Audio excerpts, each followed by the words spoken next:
علیکم، آپ دیکھ رہے ہیں کے نیوز HD میں ہوں حارث علی شاہ گیلانی۔ خبر شامل کرتے ہیں ساہیوال سے۔ تھانہ فرید ٹاؤن کے علاقے میں سنگین وارداتوں کا سلسلہ جاری۔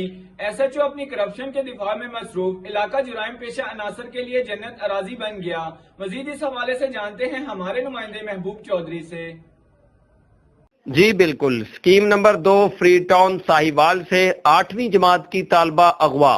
مکان نمبر 115 کے رہائشی محمد اکرم کی 14 سالہ بیٹی حفصہ شام کے وقت کسی کام کے سلسلہ میں گھر سے باہر نکلی جو واپس نہ آئی۔ حفصہ گھر کے قریب واقع پری فورسز اسکول میں زیر تعلیم ہے۔ گھر والوں نے تلاش میں ناکامی پر پولیس کو اطلاع دی، جنہوں نے معلومات حاصل کرنے کے بعد کوئی کارروائی نہیں کی اور گھر والوں کو اپنے طور پر تلاش کا مشورہ دے کر چلے گئے۔ بچی کا والد روزگار کے سلسلہ میں راولپنڈی ہوتا ہے۔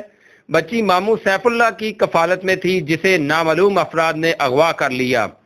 تھانہ فری ٹاؤن کے علاقہ میں قتل، اغوا، ڈکیتی اور راہزنی کی بڑھتی ہوئی وارداتوں پر شہری عدم تحفظ کا شکار ہیں۔